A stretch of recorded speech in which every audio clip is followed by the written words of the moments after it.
If I pronounce anything incorrectly, I am so sorry. On January 23rd, 1959, a group of young adventurers boarded a train headed deep into the northern Ural Mountains of the Soviet Union. They weren't thrill seekers chasing danger. They were experienced hikers, skiers, students, and graduates from the Ural Polytechnic Institute. Their job was ambitious but achievable: complete a difficult winter expedition and earn the highest hiking certification available in the Soviet Union. Leading the expedition was 23-year-old Igor.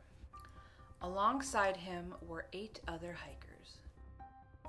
They were skilled, they were prepared, and none of them had any idea they were about to become part of one of the most enduring mysteries in modern history. At first, the journey went exactly as planned.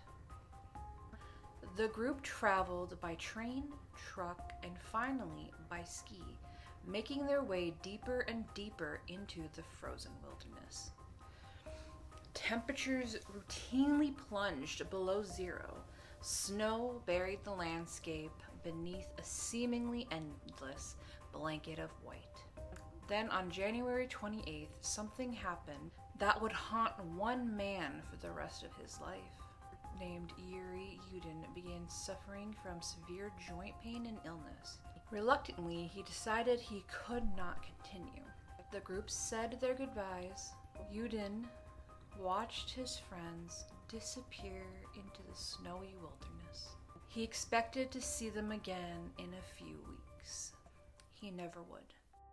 Years later, he would become known as the sole survivor of the Dyatlov expedition, not because he escaped what happened, but because he was never there when it happened.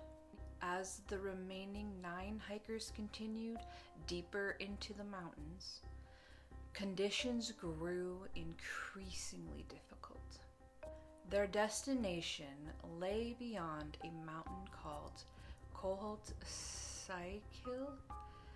Translated from the language of the local Mansi people, the name is often rendered as Dead Mountain. It's a detail that has appeared in countless documentaries and books over the decades. While the name itself likely has a practical origin rather than a supernatural one, it nevertheless feels unsettling when viewed through the lens of what would come later. By February 1st, the group had reached the slopes of the mountain. Snowstorms and poor visibility had forced them off course earlier that day. Instead of descending into a more sheltered, forested area, they made the decision to set up camp directly on the exposed mountainside. The hikers pitched a large canvas tent into the snow. They cooked dinner, they wrote in their journals, they took photographs. The final images recovered from their cameras showed smiling faces, snowy landscapes, and exhausted hikers carrying on despite the brutal conditions. There is nothing in those photographs to suggest fear, nothing to suggest panic, nothing to suggest that this would be the last night of their lives. Sometime after darkness fell, something happened. To this day, nobody knows exactly what. What investigators would discover weeks later would raise more questions than answers. When the hikers failed to return on schedule, concern began to grow. At first, friends and family assumed the group had simply been delayed. Winter expeditions often ran behind schedule. But as the days passed with no words, rescue teams were organized. The searchers expected to find 9 stranded hikers Instead, they found a mystery. On February 26, rescuers located the expedition's tent on the slope. It stood partially collapsed beneath the snow. At first glance, it looked abandoned. Then investigators noticed something strange. The tent had been cut open from inside. Inside the tent, most of the group's belongings remained exactly where they had been left. Boots sat on the floor. Heavy winter clothing remained behind. Food and equipment were untouched. Whatever had happened, it had happened so suddenly that 9 experienced hikers had apparently fled into the freezing darkness without taking the very items that might have saved their lives. Outside the tent, investigators discovered footprints leading downhill toward a nearby forest. And that made the situation even stranger. The tracks weren't those of people running wildly in terror. Instead, they appeared orderly, almost calm, as though the hikers had walked away from the tent under their own power, into temperatures that could kill a person within hours. The footprints eventually disappeared beneath drifting snow. The forest waited in silence below, and somewhere within it were 9 missing hikers. What searchers would find next would transform a missing person case into one of the greatest mysteries of the 20th century. The searchers followed the trail downhill. The footprints led away from the tent and toward a patch of forest nearly a mile away. As they descended the mountain, the mystery only deepened. Why had the hikers left? Why hadn't they came back? And most importantly, where were they? The first clue waited beneath a towering cedar tree at the edge of the forest. There, searchers discovered the bodies of 2 young men, Yuri D. and Yuri K. At first glance, it was clear they had died from exposure to the brutal cold. But the scene around them raised troubling questions. The remains of a small fire lay nearby. The branches of the cedar tree above them were broken as high as 15 feet from the ground, suggesting someone had climbed it. Pieces of skin were reportedly found on the bark. Had one of the men climbed the tree to look back toward the mountain? Were they trying to locate the tent? Or were they trying to see something else? Investigators could only guess. Both men were dressed inadequately for the weather. One was barefoot, the other wore only a single shoe. Their hands showed signs of injuries consistent with exposure and desperate attempts to survive. Whatever had driven them from the tent, they had made it this far. But they had not made it through the night. As searchers widened their search, more bodies began to appear. Several 100 yards uphill from the cedar tree, they found the body of Igor Dyatlov. The expedition leader was lying face down in the snow.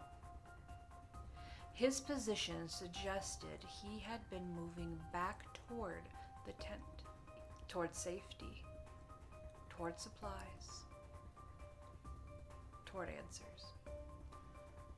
A few 100 yards further up the slope, Lev, then Rustem, the 3 bodies formed a rough line stretching between the forest and the abandoned tent.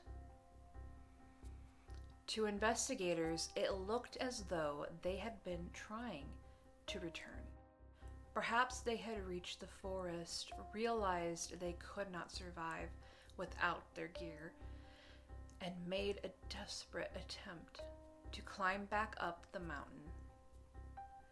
If that was the case, they never made it. The mountain had claimed them one by one. Late February, 5 members of the expedition had been found. Their deaths appeared tragic, but explainable. The official cause for all 5 was hypothermia. Cold. Exposure. Nature. A terrible accident. But 4 hikers were still missing. And those 4 would change everything. For weeks, search teams combed the area. Snow continued to pile up across the mountainside, burying evidence beneath layers of ice and drifting powder.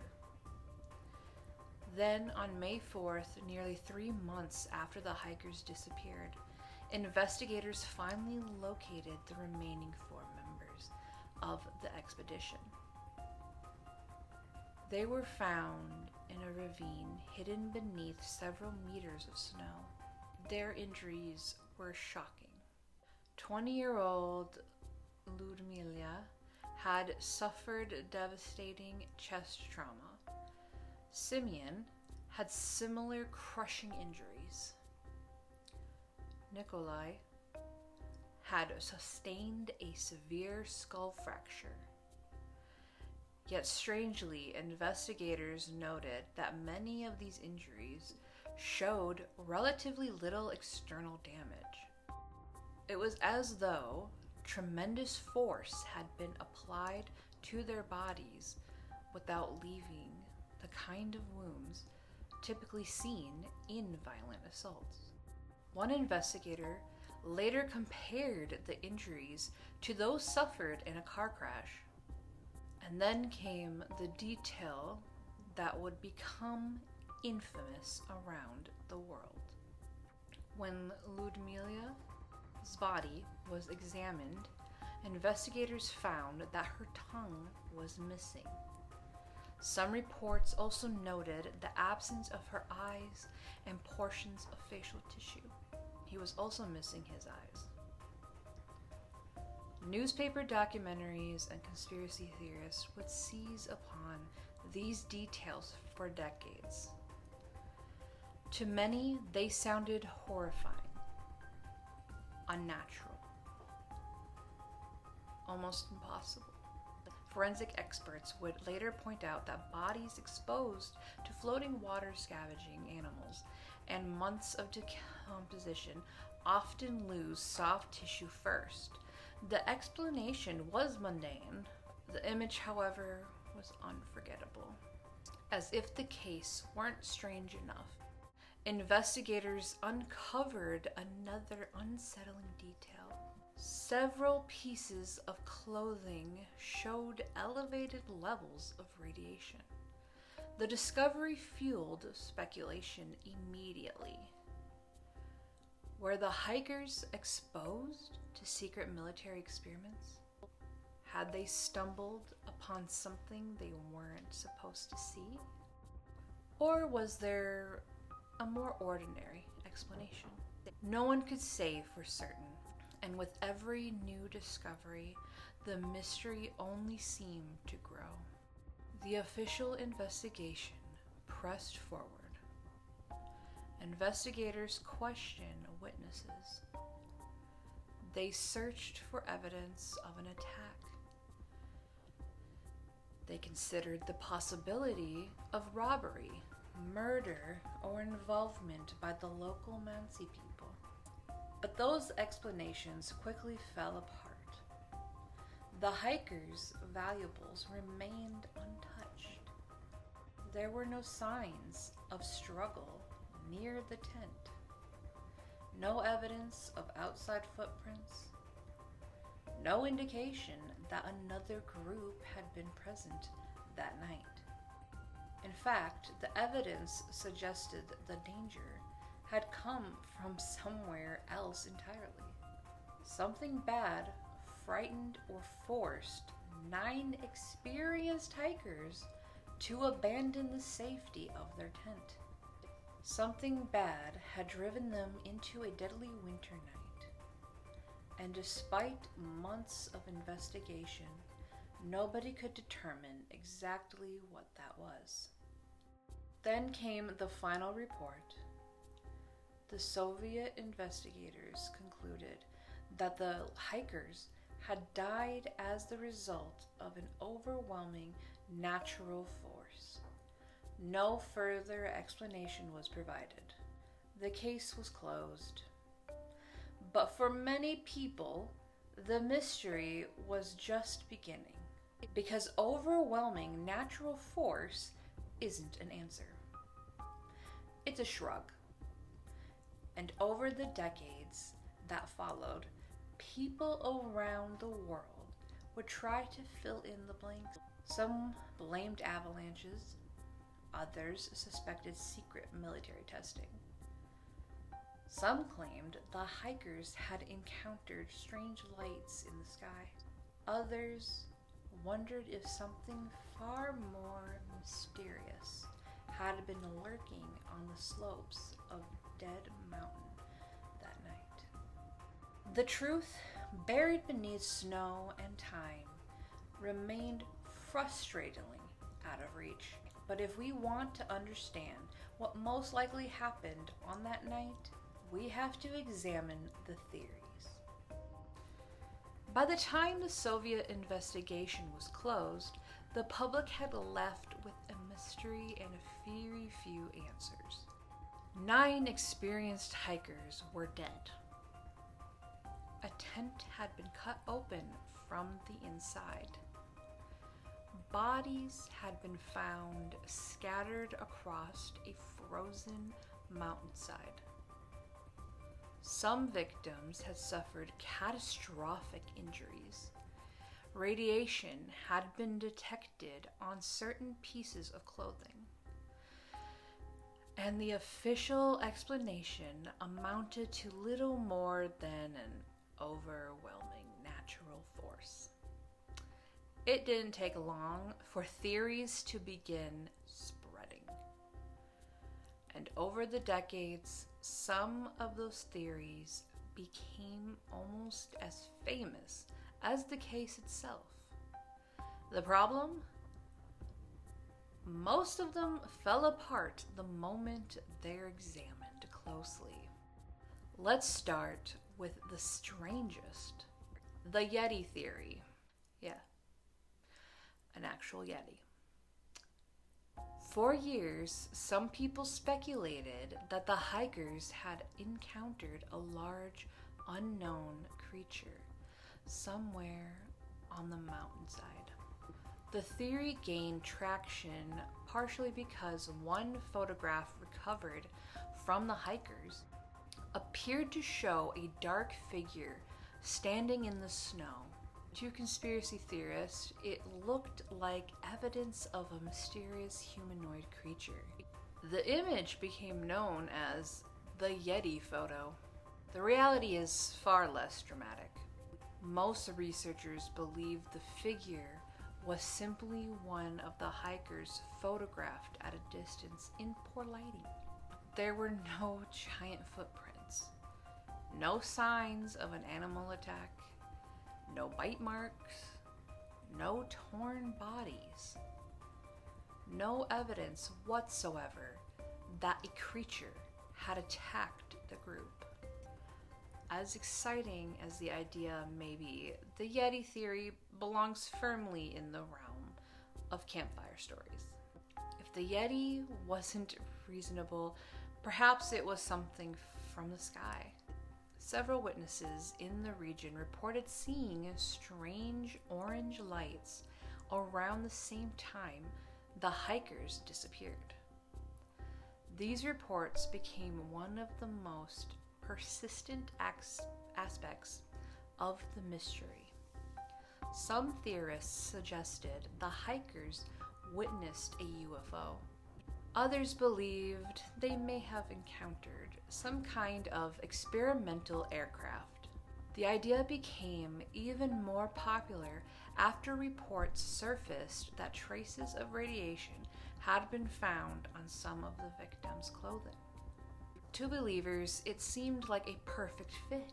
Strange lights, radiation, mysterious deaths. Case closed. Except not really. The problem is that none of the evidence directly connects the lights to the hiker's death. The sightings occurred over a wide area. No physical evidence linked the lights to the campsite. And while the radiation sounds alarming, investigators later discovered that at least one member of the expedition had previously worked in environments where radiation contamination was possible. Could the lights have been military flares, rocket launches, atmospheric phenomena? Possibly. But there is no evidence proving they caused the tragedy. The military cover-up theory.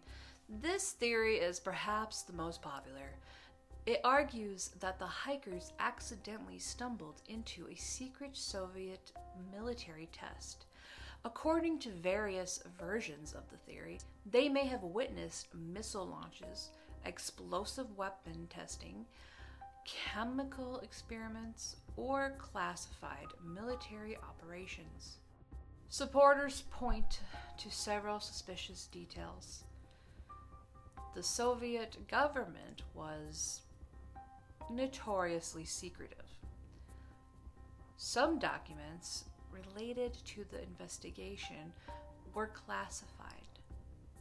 Witnesses reported strange lights, and the official report was frustratingly vague. It's easy to see why people became suspicious. But there is a problem. After decades of investigation by journalists, researchers, and historians, no evidence has emerged showing that military personnel were present at the campsite. No weapon fragments were recovered. No evidence of explosives was found. No credible documentation has surfaced linking the hikers to a military experiment. Could the Soviet government have withheld information? Certainly. But withholding information and causing the deaths are two very different claims. And one has far more evidence than the other. The human attack theory. Some people believe the hikers were attacked by other humans. Perhaps escaped prisoners, perhaps local hunters, perhaps even members of the Mansi people who lived in the region. At first glance, this seems reasonable. After all, people can be dangerous. But once again, the evidence refuses to cooperate. The hikers' money remained untouched. There were no signs of robbery, no evidence of a fight, no defensive wounds, suggesting a violent confrontation. Most importantly, investigators found no unknown footprints around the campsite. Only the footprints of the hikers themselves. The Mansi people were investigated early in the case and quickly ruled out. In fact, they actively assisted search efforts. There simply isn't enough evidence to support the idea that another group attacked the hikers. Eventually, researchers returned to the explanation that had been staring them in the face from the very beginning. Nature, specifically an avalanche. For many years, however, avalanche theory faced a major obstacle. The slope where the hikers camped didn't appear steep enough for a typical avalanche. Researchers also reported seeing little evidence of major avalanche debris. As a result, many people dismissed the idea. Case closed. Or so they thought. But decades later, scientists revisited the evidence, and what they found changed everything. Instead of imagining a massive wall of snow crashing down the mountain, researchers proposed something far more subtle: a slab avalanche. Imagine cutting a block from a layered cake. Now imagine that block slowly becoming unstable. Hours after the hikers pitched their tent, shifting snow and powerful winds may have caused a dense slab of snow to break free from them. Not a roaring avalanche, not a Hollywood disaster. Just enough heavy snow to partially collapse the tent. Just enough to convince experienced hikers that a much larger avalanche might be coming. Suddenly, many pieces of the mystery began to fit together. The cut tent, the abandoned equipment, the rush evacuation, the movement toward the forest, the desperate attempt to build a fire. Even some of the injuries, if the hikers believed the slope was about to collapse, they would have had only seconds to react. They wouldn't stop to put on boots. They wouldn't gather supplies. They would get out fast. And that is exactly what the evidence suggested they did. But even this theory doesn't answer everything. Because if the avalanche explanation is correct, then the most terrifying part of the story isn't that something hunted the hikers. It isn't secret military weapons. It isn't aliens. It's something much simpler. The hikers may have survived the initial danger, only to find themselves trapped by a series of impossible decisions, a mile from safety, in temperatures cold enough to kill, on a mountain that showed absolutely no mercy. And if that's what happened, then the final hours of the Dyatlov group were likely far more tragic than mysterious. More than 60 years later, the Dyatlov Pass Incident remains one of the world's most famous mysteries. Not because we have no answers, but because we have just enough answers to glimpse what might have happened, and just enough uncertainty to never know for sure. Long before the mystery became famous, before the documentaries, before the books, before the theories about UFOs, secret military experiments, and Yetis roaming the frozen wilderness, there was one man who spent decades carrying a much simpler question. Why them? And not me. His name was Yuri Yudin. He was supposed to die on that mountain.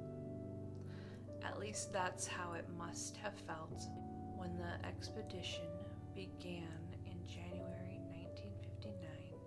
Yuri was one of the 10 hikers making the journey into the northern Urals. He laughed with the others, traveled with them, shared meals with them. He was part of the team.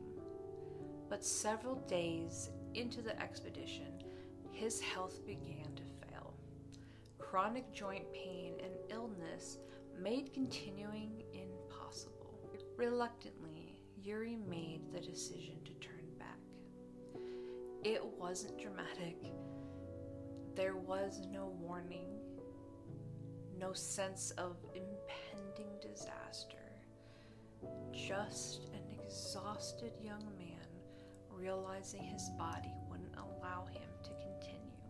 The group said their goodbyes. Photographs taken that day show smiles. No one knew those would become some of the last photographs ever taken of the group together. As Yuri headed home, the others disappeared deeper into the wilderness. He never saw them again. When news arrived that the expedition was overdue, Yuri joined the growing concern. Then came the searchers. Then came the discoveries. Then came the realization that every one of his friends was gone. Overnight, Yuri became something he never wanted to be, the survivor. For the rest of his life, he carried the weight of that title. In interviews, Yuri often spoke about the group with affection. These weren't names in a case file to him. They were friends. People he laughed with. People he studied with. People he expected to grow old alongside. Instead, he attended their funerals. As decades passed and the Dyatlov Pass Incident became one of the world's most famous mysteries, Yuri remained connected to the story. Researchers sought him out. Journalists interviewed him. Documentarians asked for his thoughts. And through it all, he searched for answers just like everyone else. But unlike the rest of us, the mystery wasn't a puzzle. It was personal.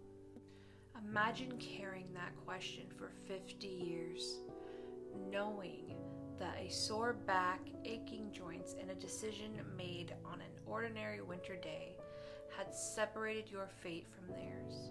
Knowing that if you'd felt a little better, if you'd pushed through the pain, if you continued just one more day, you might have been standing beside them on the slopes. You might have shared their fate. Or perhaps you might have witnessed what happened. Yuri himself admitted that he often wondered, what happened to my friends? In 2013, Yuri passed away at the age of 76. Before his death, he expressed a wish that if there was an afterlife, he hoped to meet his friends again. It's a heartbreaking thought, not because it solves the mystery, but because it reminds us what this story really is. The Dyatlov Pass Incident is often presented as a collection of strange clues, but beneath all of those mysteries are 9 real people whose lives ended on a frozen mountain. Young men and women with dreams, friendships, futures, and families waiting for them at home. The mystery matters because they mattered. And perhaps that's the most important thing to remember. More than 60 years later, we still don't know exactly what happened on that mountain. Maybe we never will. But we do know this. 9 friends set out on an adventure. 1 friend turned back. And the mountain changed all of their lives forever. The snow eventually melted. The investigation ended. The theories multiplied. But for Yuri, the story never truly ended. Because some mysteries aren't about finding answers. They're about remembering the people who were lost while searching for them. And on that cold mountainside, 9 names became a legend. a legend that continues to haunt the world to this day.